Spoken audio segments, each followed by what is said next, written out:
நேயர்களே, அண்மை செய்தி.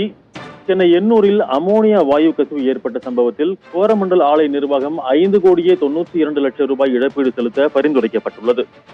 கடந்த டிசம்பர் மாதம் சென்னை எண்ணூர் அருகே பெரியகுப்பம் பகுதியில் உள்ள கோரமண்டல் தொழிற்சாலையில் திடீரென அமோனியா வாயு கசிவு ஏற்பட்டது. நள்ளிரவில் வாயு கசிவு ஏற்பட்டதால் பெரியகுப்பம் மற்றும் அதன் சுற்று வட்டார பகுதி மக்கள் பதற்றம் அடைந்து தங்களது வீடுகளை விட்டு வெளியேறினர். ஆட்டோ, இருசக்கர வாகனங்கள் மூலம் கூட்டமாக அப்பகுதியை விட்டு வெளியேறினர். மேலும் 30க்கும் மேற்பட்டோர் மூச்சு திணறலுக்கு ஆளான நிலையில் அவர்கள் அவசரமாக அருகில் இருக்கும் மருத்துவமனைகளில் அனுமதிக்கப்பட்டு சிகிச்சை அளிக்கப்பட்டது. இதைத் தொடர்ந்து அப்பகுதி மக்கள் கோரமண்டல் நிறுவனம் மீது நடவடிக்கை எடுக்க வேண்டும் என கோரி போராட்டம் நடத்தினர். இதையடுத்து வாயு கசிவுக்கான காரணத்தை கண்டறிய தொழில்நுட்ப குழுவை அமைத்து தமிழ்நாடு அரசு உத்தரவிட்டிருந்தது. இந்த நிலையில் மாசு கட்டுப்பாட்டு வாரியத்திற்கு சுற்றுச்சூழல் இழப்பீடாக ஆலை நிர்வாகம் 5,92,00,000 ரூபாய் செலுத்த நடவடிக்கை எடுக்க வேண்டும் என தமிழ்நாடு அரசு நியமித்த குழு பரிந்துரை செய்துள்ளது.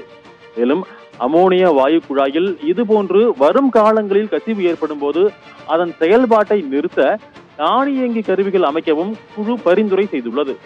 இது மட்டுமல்லாமல் மாசு கட்டுப்பாட்டு சட்ட நிபந்தனைகளை பின்பற்றாததால் கோரமண்டல் ஆலை நிர்வாகம் மீது சட்டப்படி நடவடிக்கை எடுக்கவும் குழு பரிந்துரை செய்துள்ளது.